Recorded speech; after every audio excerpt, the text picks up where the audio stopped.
Hi gang. So today's video is to help you formulate a language with your deck. So this can be used for tarot. This can be used for Lenormand. I'm going to talk specifically as it kind of applies to the Lenormand here today, but you can twist in your mind if you want to do things like this for a system. This is for a system like tarot.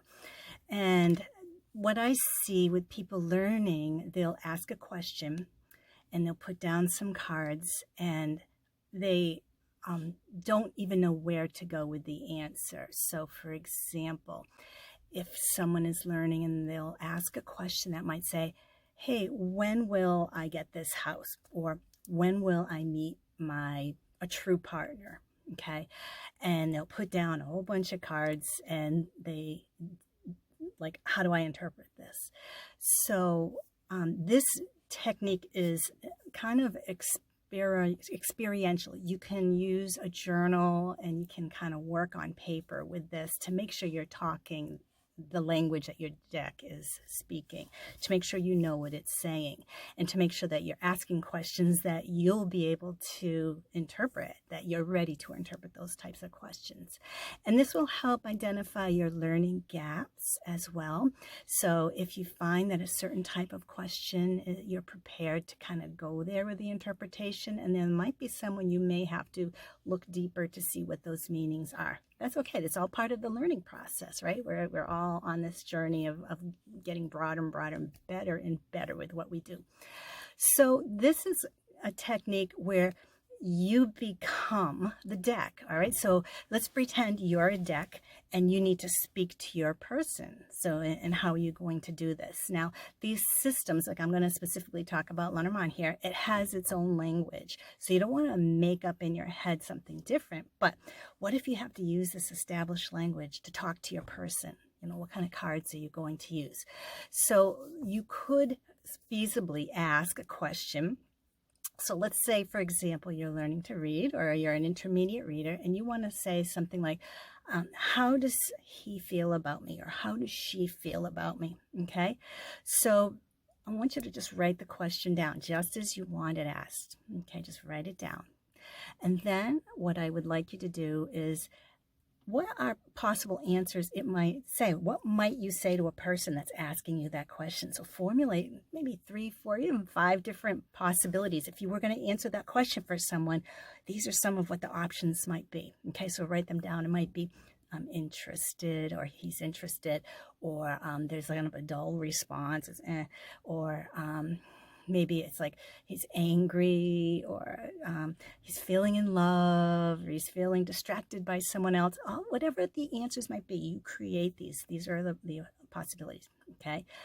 Then I want you to think, for each of those answers you just created, what cards would you as a deck use to speak to your person to say that? So if you wanted to say he's very interested, maybe he's not in love yet, but very interested, what cards would you use so that your person would know you were trying to say that? And maybe what order would you put them in to be the clearest about that if you were to use more than one card? So you would actually, if you're do it in your head first, but if you need the help, go through your deck card by card and see which cards might indicate that particular response. And there may be more than one possibility that fits that, so that that message is conveyed to your person, as if you're the deck and you're trying to speak to your person. So when you find that you get to one where you don't know what you might say, this is where you want to check your resources. What cards? Go through your books, go through your online resources, the people that you're learning from. What are the things that might convey those messages? Add those to your notes. You know that's where your learning gap was. All right. Another thing I see people asking, like we spoke in the beginning, is timing. I see so many people, that's some of their initial questions, and they'll put out a whole array of cards. Too many, even sometimes for yes, no. You don't need a whole array of cards. Just a few is all you need.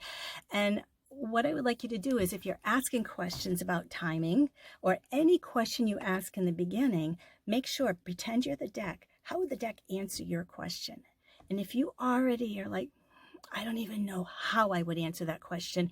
Maybe you're not ready to ask that type of question yet, like a timing question. You might not be ready to go into the timing questions yet until you study those timing meanings. So you know if you're not ready, what you could do if you're not ready to memorize what card means this, what card means that, and all the different timing.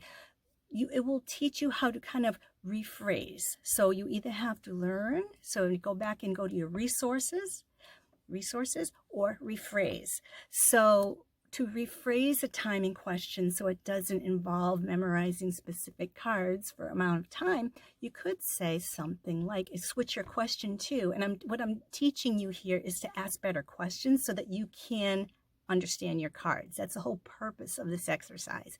So if you don't know how to read an answer, rephrase it in a way that you could get to the answer that you need at the point you're at. So you could say, for example, if you don't know the timing answers, if you want to say like, when will we get the house? Instead, what you could say is, will we ever get that particular house? Or do we have the potential of getting that particular house? First, find out yes or no, so you know that you're heading in the right direction. But then what you want to do is say like, would there be a possibility of having that house within 3 months? Would there be a possibility of having that house within 1 year? And then you're getting a yes, no.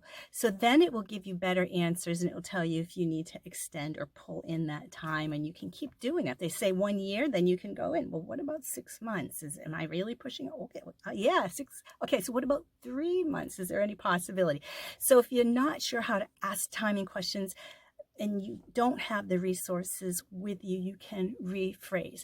But always put yourself in the deck's position when you're ready to ask a question. Are you ready to actually know how the deck is speaking to you? Okay, so it's going to help you know where your learning gaps are.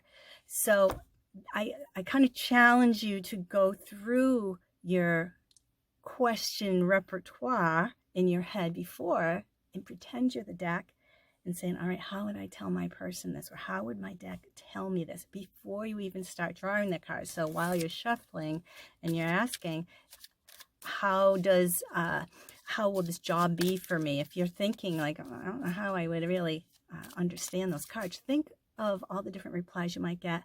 Write down what kind of cards you might get for different responses, and then you can go there. And if you're not sure how different responses might be displayed by the cards, go to your resources and find out. That's how we learn. Or ask people online what they might think. You're going to get a lot of stuff online if you ask, because you don't know different people's learning levels and their approach, and it can get very broad and sometimes confusing. So I do typically recommend sticking with your teachers. There's different methods. I am going to talk in a future video about the wide array of different types of methods, so you make sure that you're not confused by the different types of categories, but go to your resources and find them. Always recommend a journal, and good luck with yours, and good luck with becoming the cards. Have fun.